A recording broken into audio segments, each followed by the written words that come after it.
नमस्कार, मी दीपाली राऊत पुरंदर एक्सप्रेसमध्ये आपले स्वागत करीत आहे.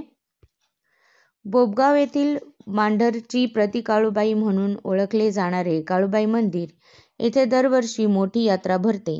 तसेच मांढर तालुका वाई येथील मानाची असणारी पालखी काठी या पालखी काठीने 23 जानेवारी रोजी सायंकाळी बोबगाव येथून मांढरकडे प्रस्थान ठेवले. तात्यासो कानू फरतडे यांच्या देवघरातून पालखीची सजावट करून तिची पूजा करून पालखी व काठी श्री भैरवनाथ मंदिर येथे आली. येथे छबिण्याचा कार्यक्रम होऊन व आरती होऊन भाविकांनी काठी पालखीचे दर्शन घेतले.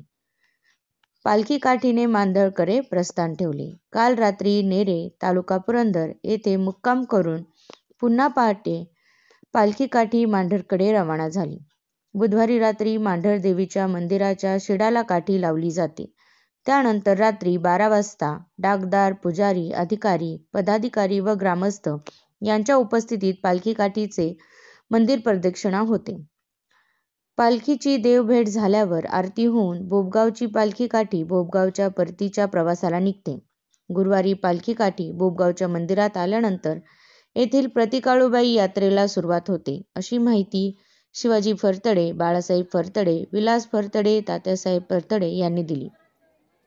प्रस्थान प्रसंगी शहाजी फरतडे, तुकाराम फरतडे, प्रकाश फरतडे, साहेबराव फरतडे, सर्जेराव फरतडे, विश्वास फरतडे, नाना पवार, योगेश फरतडे, भाऊसाहेब फरतडे, संदीप फरतडे, विजय फरतडे, निवृत्ती फरतडे व महिला उपस्थित होत्या.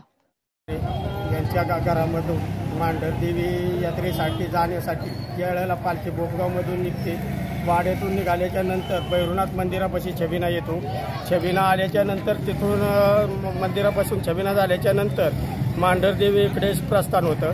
मांढर देवीवरून पौर्णिमेच्या दिवशी पालखी बोबगावमध्ये येते आणि मांढर देवीवरून आल्याच्या नंतर वाघळवाडी येथे मंदिरावरती कार्यक्रम होतो आणि तिथून हे झाल्याच्या नंतर 5व्या दिवशी वरातीचा कार्यक्रम बोबगावमध्ये होतो.